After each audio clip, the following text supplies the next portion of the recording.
Hello guys, welcome back to Sirappu media 2.0. நான் உங்கள் உதய். இந்த வீடியோவில் ரெண்டு முக்கியமான விஷயத்தை பற்றி டிஸ்கஸ் பண்ண போகிறோம். ஒன்று வந்து பார்த்தீங்க அப்படின்னா முத்துக்குமரன் அவர்களுக்கு ரெட் கார்டு வந்து கொடுக்க போகிறாங்களாம். இன்னொன்று வந்து பார்த்தீங்க அப்படின்னா ராணுவ அவர்களுடைய உடல்நிலை என்ன மாதிரி நிலைமையில் வந்து இருக்குது அப்படிங்கிறத பற்றி இந்த வீடியோவில் முழுசாக வந்து பார்க்கலாம். ஸோ இந்த வீடியோக்கு போகிறதுக்கு முன்னாடி நம்மளோட சேனலை சப்ஸ்கிரைப் பண்ணாதவங்க சப்ஸ்கிரைப் பண்ணிச்சுக்கோங்க. பக்கத்தில் ஒரு பெல் ஐக்கான் இருக்கும், அதையும் ப்ரெஸ் பண்ணி ஹாலில் போட்டுக்கோங்க. அப்போ தான் நாங்கள் அப்டேட் பண்ணுற ஒவ்வொரு ஸ்மால் நோட்டிஃபிகேஷன் அது சேரும். அது தாண்டி இந்த வீடியோ குறைஞ்சபட்சம் ஒரு 1000 லைக்குன்னு எதிர்பார்க்குறோம். ஸோ லைக்கை போடுங்க, வீடியோ பாருங்கள். வாங்க இன்றைய வீடியோக்குள்ள வந்து போகலாம். முதல் விஷயம் என்ன அப்படின்னு பார்த்தீங்கன்னா, முத்துக்குமரன் அவர்களுக்கு ரெட் கார்டு கொடுத்தே ஆக வேண்டும் அப்படின்னு சொல்லிட்டு சோசியல் மீடியாக்களில் நிறைய பேர் வந்து பார்த்தீங்க அப்படின்னா போஸ்ட்டை வந்து தெறிக்கி விட்டுட்டுருக்காங்க அப்படின்னு வந்து சொல்லலாம். ஏன் இவ்வளோ தூரம் வந்து முத்துக்குமரன் மேலே வன்மமா இல்லை வந்து உண்மையாகவே அவங்க கேட்கக்கூடியது நியாயமாக இருக்கா அப்படின்னு சொல்லி கேட்டிங்க அப்படின்னா, சில இடங்களில் வந்து நியாயமாக இருக்குது, சில இடங்களில் வந்து பார்த்திங்கன்னா அநியாயமாக வந்து இருந்துகிட்ருக்கு. எதுக்காக ரெட் கார்டு கொடுக்காகணும் அப்படின்னு சொல்லி கேட்குறாங்க அப்படின்னு பார்த்தீங்கன்னா, நம்மளுடைய சௌந்தர்யா அவர்களும் ஜெப்ரி அவர்களும் பயங்கரமான ஒரு நடனத்தை வந்து போட்டுட்ருக்காங்க. அந்த நேரத்தில் பாட்டும் வந்து பாடிட்டுருக்காங்க. சரிங்களா? சௌந்தர்யாவோட வாய்ஸ் வந்து எப்படி இருக்கும் அப்படிங்கிறது உங்களுக்கு நல்லா தெரியும். அவங்க பாடும்போது எப்படி ரியாக்ஷன்ஸ் எல்லாம் வந்து கொடுப்பாங்க அப்படிங்கிறது நல்லாவே வந்து தெரிஞ்சிருக்கும். ஸோ அப்படி இருக்கும்போது முத்துக்குமரன் அவங்க பாடும்போது ஒரு கமெண்ட்டை வந்து பாஸ் பண்ணுறாங்க. அந்த இடத்துல வந்து ஜாக்லின், அதுக்கப்புறம் மஞ்சரி இவங்கெல்லாம் வந்து உட்காந்துட்டு இருக்காங்க. என்ன கமெண்ட்டை பாஸ் பண்ணுறாரு அப்படின்னு பார்த்தீங்கன்னா, இந்த டீப்பாயை எடுத்து அடித்து மண்டையை உடச்சி கொலை பண்ணிவிட்டு ஜெயிலுக்கு போயிடணும் அப்படிங்கிற மாதிரி வந்து சொல்கிறாப்புல. இந்த சில வார்த்தைகள் வந்து முத்துக்குமரன் அவர்களுக்கு மிகப்பெரிய எதிராளியாக மாறியிருக்கு அப்படின்னு தான் வந்து சொல்லி ஆகணும். I am not depending Muthukumaran, but என்ன ஃபேக்ட் அப்படின்னு பார்த்தீங்க அப்படின்னா, அதாவது ஒரு சண்டையில் வந்து ஒரு ஆளை வந்து பயங்கரமாக திட்டுறாங்க, உன்னை குத்திடுவேண்டா, கொலை பண்ணிடுவேண்டா, உன்னை தூக்கி போட்டு மிதிப்பண்டா அப்படின்னு சொல்லும்போது அதுக்கான ஆக்ரோஷங்களும் அதுக்கான உண்மைத்தன்மைகளும் ரொம்ப ஹெவியாக வந்து இருக்கும். சரிங்களா? சண்டை போடும்போது அதே வந்து நார்மலாக நம்ம வந்து உன்னை கொலை பண்ண போகிறோம் பாரு, சும்மா இப்படிலாம் பேசிகிட்டு இருக்காத அப்படின்னு சொல்கிறதுக்கும் நிறைய வித்தியாசங்கள் வந்து இருக்குது. இந்த டோன் டிஃப்ரெண்ட் அப்படிங்கிறது ரொம்ப ரொம்ப முக்கியம். அவங்க பேசக்கூடிய சூழல் வந்து எந்த மாதிரி ஒரு சூழலாக இருக்குது அப்படின்னு பார்த்தீங்கன்னா, ரொம்ப கேஷுவலாக உக்காந்துக்கிட்டு சௌந்தர்யா அவர்களை வந்து பார்த்துட்டு அவங்க வந்து பாடக்கூடிய விஷயங்களை வந்து கேட்டுட்டு இப்போ வர்ற கோவத்துக்கு டீப்பாயை எடுத்து அடித்து மூண்டியை உடைச்சிட்டு கொலை பண்ணிவிட்டு ஜெயிலுக்கு போகிறேன் பாறேன் அப்படின்னு வந்து கேஷுவலாக வந்து சொல்கிறாப்புல. கோவப்பட்டெல்லாம் வந்து சொல்லலை. ஸோ கோவப்பட்டிருந்தார் அப்படின்னா கூட முத்துக்குமரன் அவர்களுக்கு வந்து தெரிஞ்சிருக்கும், நான் கோவமாக தான் சொல்கிறேன் அப்படின்ற மாதிரி. இல்லை அது ஆக்ரோஷமாக கூட வந்து நடந்திருக்கலாம். ஓகேங்களா? பட் கேஷுவலாக சொல்கிறதாக தான் நினைக்கிறேன் நான். ஏன் அப்படின்னு பார்த்தீங்கன்னா, பக்கம் மஞ்சரி அவர்கள், ஜாக்லின் இவங்கெல்லாம் சிரிக்கிறாங்க. சொல்லப்போனால் நீ வந்து ஜெயிலுக்கெல்லாம் போக தேவையில்லை, அவங்கள நீங்கள் அடிச்சிங்க அப்படின்னாவே ரெட் கார்டை கொடுத்து வெளியே அனுப்பிச்சிருவாங்க, அது வேணால் பண்ணுவாங்க அப்படின்னு சொல்லி சிரிக்கிறாங்க. அவ்வளோதான் வந்து பார்த்திங்க அப்படின்னா அந்த கான்வர்சேஷன். பட் சௌந்தர்யாவோட சப்போர்ட்டர்ஸு, அதுக்கப்புறம் பிஆர் டீம்ஸ் எல்லாம் உக்காந்துக்கிட்டு இதுக்காக மெனக்கெட்டு நேற்றுக்கு நைட்லேருந்து வேலை செய்யின்னு செஞ்சுக்கிட்டே வந்து இருந்துகிட்ருக்காங்க.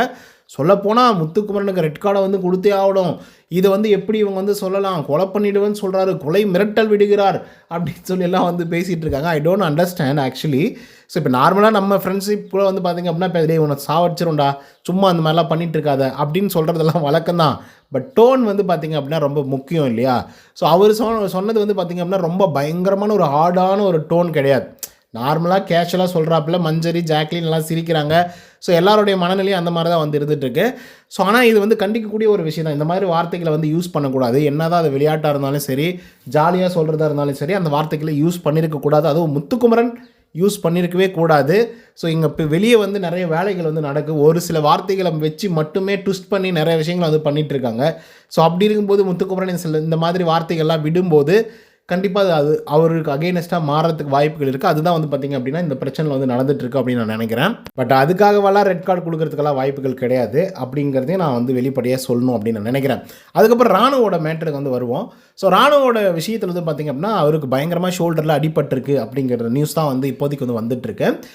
அடிபட்டது மட்டும் இல்லாமல் அவங்க மருத்துவமனையில் வந்து அனுமதி வந்து செஞ்சுருக்காங்க. சொல்லப்போனால் பிக் பாஸ் டீம்லேயே வந்து ஒரு மருத்துவர்கள் வந்து இருந்துகிட்ருப்பாங்க. அவங்க வந்து பார்த்திங்க அப்படின்னா சின்ன சின்ன பிரச்சனைகள் வருது, சின்னதாக பெயின் இருக்குது, இல்லை அடிபட்டுருச்சு, இல்லை கால் சுளுக்கிச்சு, இந்த மாதிரி சில விஷயங்களுக்கு வந்து பார்த்திங்க அப்படின்னா உள்ளேயே மருத்துவர்கள் வந்து இருப்பாங்க. அவங்க வந்து சிகிச்சை வந்து கொடுப்பாங்க. அதுக்கப்புறம் சில நேரங்களுக்கு அப்புறமா வந்து பார்த்திங்கன்னா மறுபடியும் கம்பேக் டு கேம் அப்படின்னு சொல்லி வந்துடுவாங்க எல்லா கண்டஸ்டண்ட்டுமே.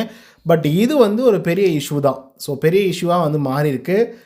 ஷோல்டரில் பெரிய இன்ஜுரி வந்து நடந்திருக்கு. ஸோ அதனால தான் மருத்துவமனையிலேயே வந்து அனுமதிக்கப்பட்டிருக்கார் அப்படிங்கிற மாதிரி வந்து சொல்லியிருக்காங்க. பட் இது வந்து பார்க்கும்போது சில நேரங்களில் யோசிப்போம், இது வந்து ஒரு ஸ்கிரிப்டோ பரபரப்பை ஏற்படுத்தணும் அப்படின்றதுக்காக ஏதாவது பண்ணுறாங்களோ அப்படிங்கிற மாதிரி கூட சில நேரங்களில் வந்து தோணும். ஏன்னா அந்த மாதிரி தான் இருக்குது. ஏன்னா ஜெப்ரி அவர் சொல்கிறாப்புல என்ன சொல்கிறார் அப்படின்னா, டேய் நான் அந்த பக்கமே விழல்றா, நான் விழுந்ததே இந்த பக்கம் தான், அடிபட்டு தான் இந்த பக்கம் தான் வந்து அடிபட்டுருக்கோம், நீ என்னடா லெஃப்ட் ஹேண்ட் சைடில் ஷோல்டர் வந்து பிரச்சனையாக இருக்குது அப்படின்னு வந்து சொல்கிறேன், எப்படிடா இது அப்படிங்கிற மாதிரி வந்து ஜெப்ரி அவர்கள் வந்து கேட்குறாங்க. அண்ட் ஒட்டுமொத்த பேருமே வந்து கேமில் வந்து பயங்கர மும்முரமாக வந்து இருந்துகிட்ருக்காங்க. அவங்க விழும்போது கூட யாருமே வந்து நம்பலை அந்த மாதிரி வந்து நடந்துருச்சு அப்படின்ற மாதிரி. ஏன்னா வந்து ராணுவ சும்மா நடிக்கிறான் அப்படி தான் வந்து சொல்லிட்டு இருக்காங்களே தவிர, மற்றபடிக்கு வந்து ராணுவுக்கு உண்மையாகவே பயங்கரமாக அடிபட்டுருச்சு அப்படிங்கிற மாதிரி வந்து யாரும் வந்து நினைக்கவும் இல்லை, சொல்லவும் இல்லை. அதுக்கப்புறம் அருண் பிரசாத், விஜய் விஷால் வந்து தூக்கிட்டு போகிறாங்க. அதுக்கப்புறம் தான் மருத்துவமனையில் அனுமதிக்கப்பட்டிருக்கார் அப்படிங்கிற மாதிரி வந்து சொல்கிறாங்க.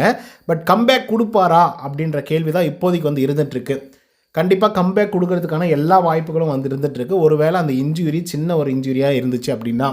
ஏன்னா இந்த வாரத்தில் மட்டும்தான் ஃபிசிக்கல் டாஸ்க் வந்து இருக்க போகுது. இதுக்கப்புறம் ஃபிசிக்கல் டாஸ்க்கெல்லாம் பெருசாக வந்து இருக்க போகிறதில்ல. இப்போ ஏன்னா நெக்ஸ்ட் வீக் வந்து 12வது வாரம்.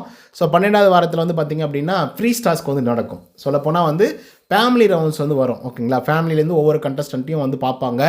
அதுக்கப்புறம் அவங்க சில இன்டர்லாம் வந்து கொடுப்பாங்க. அதுக்கப்புறம் சில கேம்ஸ் எல்லாம் வந்து நடக்கும். அதில் வந்து அவங்க வந்து பயங்கரமாக ஸ்ட்ராட்டஜிக்கலாக கொஞ்சம் சில விஷயங்கள்லாம் வந்து மாற்றி சில விஷயங்கள்லாம் வந்து பண்ணுவாங்க. அதுக்கடுத்து 13வது வாரம் வந்து பார்த்திங்க அப்படின்னா டிக்கெட் டு ஃபினாலே டாஸ்க் வந்து நடக்கும். அப்போ வேணால் ஃபிசிக்கல் டாஸ்க் வரதுக்கான வாய்ப்புகள் வந்து இருக்குது. ஸோ மோஸ்ட்லி ஃபிசிக்கல் டாஸ்க் வந்து நடக்கும். பயங்கர டஃப்பான டாஸ்க்கெல்லாம் வந்து பார்த்திங்க அப்படின்னா நீங்கள் அந்த டிக்கெட் டு ஃபினாலே டாஸ்கில் வந்து பார்த்திங்க அப்படின்னா கொடுப்பாங்க. சொல்லப்போனால் வந்து 2 மணி நேரம் 3 மணி நேரமெல்லாம் கையை ஒரே இடத்துல வந்து வச்சுக்கிட்டு இருங்க அப்படின்ற மாதிரி சொல்லுவாங்க. பாலை வந்து பிடிச்சிக்கிட்டே இருங்க அப்படிங்கிற மாதிரி சொல்லுவாங்க. நின்றுக்கிட்டே இருங்க 4 மணி நேரம் 5 மணி நேரம் அப்படின்னு சொல்லுவாங்க.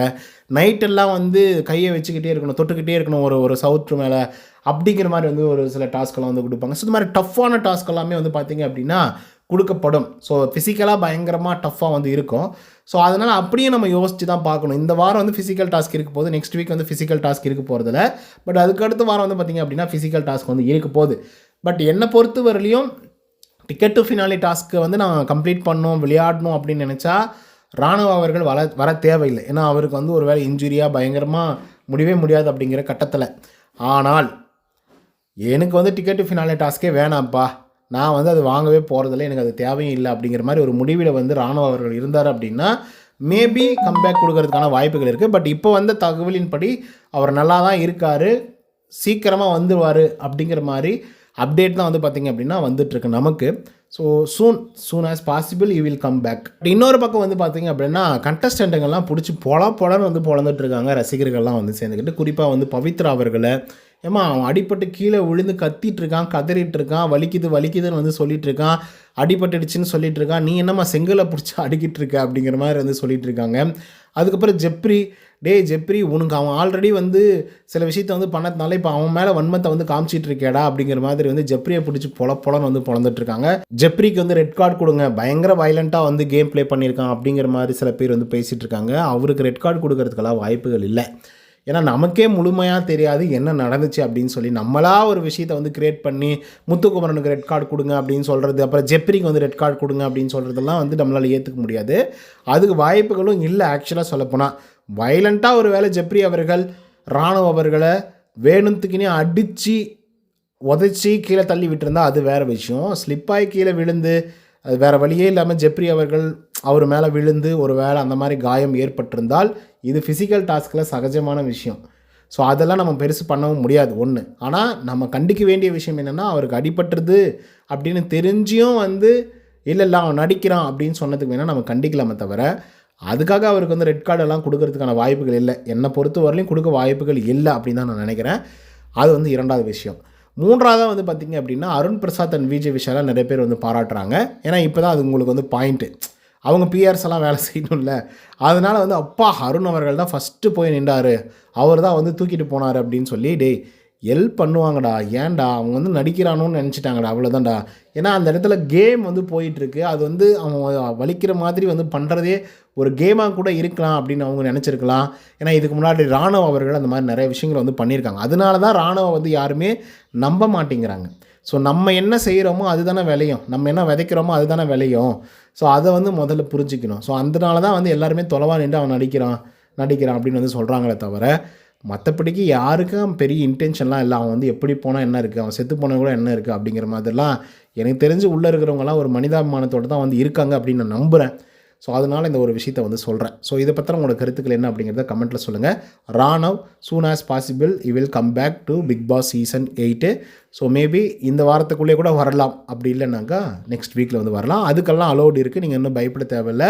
ஒரு வேளை என்னால் முடியாதுங்க, எனக்கு வேணாங்க அப்படிங்கிற ஒரு முடிவில் இருந்தார் அப்படின்னா ராணவ் அவர்களே வந்து வாக் அவுட் பண்ணிட்டு கூட வெளியே போகலாம். பட் எனி ஹவ் அவர் வந்து வாக் அவுட் பண்ணி வெளியே போனால் கூட கண்டிப்பாக மறுபடியும் பிக் பாஸ் வீட்டுக்குள்ளே வருவார் அப்படிங்கிறது குறிப்பிடத்தக்க ஒரு விஷயம். ஸோ இதை பற்றி உங்களோட கருத்துக்கள் என்ன அப்படிங்கிறத கமெண்ட்டில் சொல்லுங்கள். இந்த வீடியோ உங்களுக்கு வந்து பிடிச்சிருந்தா லைக் அண்ட் சப்ஸ்கிரைப் பண்ண மறந்துடாதீங்க. நன்றி, வணக்கம்.